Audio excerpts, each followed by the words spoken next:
Hey guys, it's Mrs. Dillo back with you to help you with Lesson 100, Simple Solutions. And I'm hoping that this was easy for you. I love when we get into picture graphs, and there was a picture graph on here today. On number 1, you had to change the order of the factors. They had 3 times 2 equals 6, so you had to switch it around to 2 times 3 equals 6. Remember the commutative property. Number 2, Matt measured 6 toy soccer balls, and each soccer ball is 5 inches high.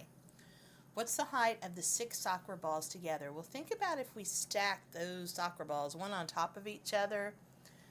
Then we could just say 6 times 5, or we could add 6 5 times, and your answer is 30 inches. Number 3, 28 divided by 7, that equals 4. On number 4, you had to count by tens, and they gave you 90, 100, and then you would fill in 110. Number 5, you just had to add those together, and you got 964. On number 6, it says any number multiplied by 0 equals 0. You got it. And if you just put the number 0, that's great. That's fine. That'll do. On number 7, they had 16, and they wanted you to divide it into either 4 groups or groups of 4, and you should have gotten the answer 4. On number 8, they looked at 2 different numbers, 496 and 649, and of course 649 is bigger, so on your paper you should have the symbol, the mouth is open to the bigger number. Number 9, you had to subtract and get 288. Number 10, it says find the perimeter of the octagon to the right. When you find the perimeter, all you do is add up all the sides. And guess what? An octagon has 8 sides, and each side was 4 feet. So you could have added up 4 feet 8 different times, or you could have said 4 times 8, and that's 32 feet. And we don't count it in square feet because it's perimeter, it's not area. On 11, you had to round 93 to the nearest 10, that'd be 90. On number 12 was a story problem. Mr. Cooper baked cookies for the end of the school year picnic. He baked 5 types of cookies and 9 cookies of each type. His students ate 37 of the cookies. So if we look at this, those are our choices. We can first say 5 times 9 equals 45. They do that on A and on B. But then on A, they add 37, and on B, they subtract 37.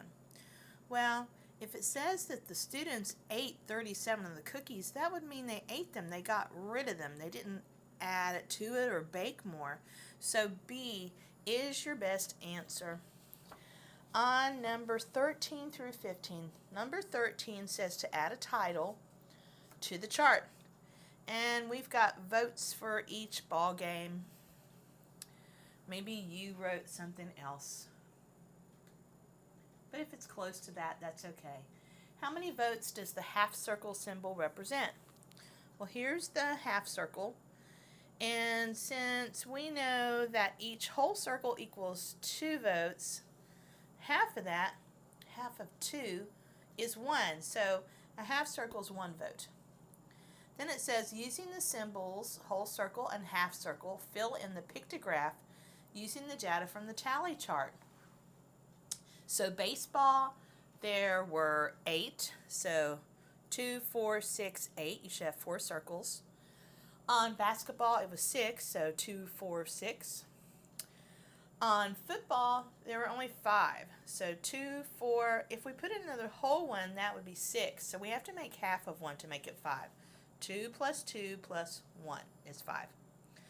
And then on soccer, there were 9. So 2, 4, 6, 8, and 1 more. That's 9. It said, how many more votes did soccer get than football? Well, you'd have to look at soccer, which was 9, and compare it to football, which was 5. What's the difference between 9 and 5? 4. 4 more is your answer. Well, I hope that you enjoyed pictographs as much as I do, and I'll be talking with you tomorrow. Bye.